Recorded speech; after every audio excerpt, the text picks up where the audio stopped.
Ayan mga Attorney JV, kamusta po kayo? ayan mga kababayan. Maayong adlaw sa inyo, no? Attorney JV Hinlo sa PDP Laban kasama ni Vic Rodriguez.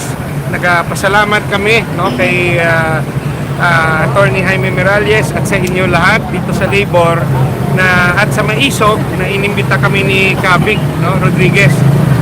Kami nandito para ibigay ang aming solidarity sa Labor at isabi sa inyo yung programa namin at rason bakit kami nagpapapili bilang senador. Kakampenyo kami ni Attorney Vic at kakampen ng PDP Laban ang Labor. Galing pa po ako ng Negros. Kaninang alauna ako dumating dito nung umaga, diretso kaagad dito.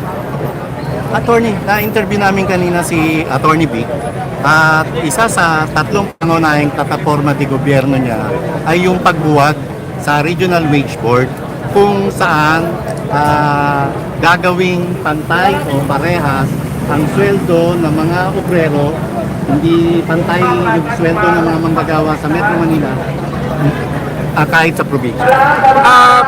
Pag-aaralan namin yan ni Vic, no? Kailangan ng masusing pag-aaral sapagkat kahit magkapareho yung presyo ng let's say ng mga bilihin sa ibang bagay, pero yung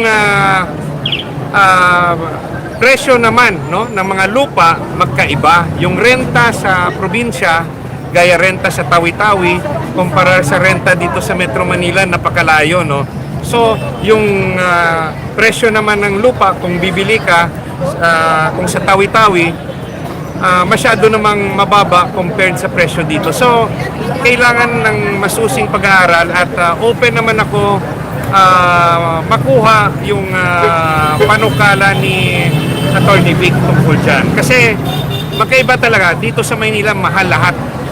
Pag medyo doon tayo sa Cebu o sa Bacolod, medyo magkapareho. Pero kung ilagay natin sa mga munisipyo ng Negros o ng Cebu Province, baka magkaiba. Kung pipilitin natin yung presyo ng sahod sa bundok, pareho dito sa syudad, baka magsara yung maraming negosyo. Yung kailangan natin, ma-stabilize na yung mga empleyado hindi mawala ng trabaho at may magandang benepisyo rin. So, sa mga ganyang bagay, kailangan pag-aralan ng mga mambabatas. Ano ba ang ibang plataforma de gobyerno mo para sa mga kababayan natin manggagawa? Pagpaparami ng trabaho sa pamamagitan ng industrialization at state-managed farming. Yung sa industrialization, dapat ikayatin natin yung mga factories na paparami dito. Yung mga dito gawin sa Pilipinas. Paano natin gagawin yun? I-amend natin yung procurement law.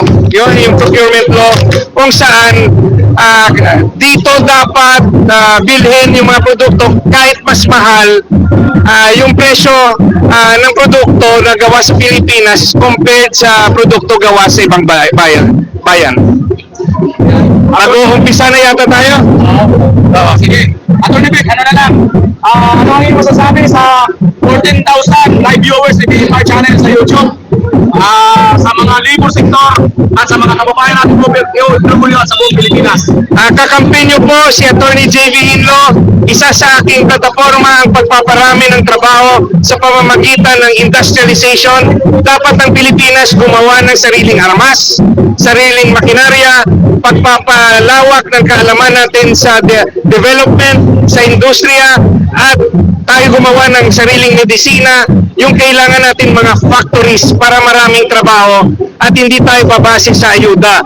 Sa agrikultura naman, lahat ng nakatiwangwang lupain na pagmamayari ng gobyerno dapat igawing agribusiness ng gobyerno para maraming trabaho ang maibigay natin sa mga kababayan natin sa kanayunan.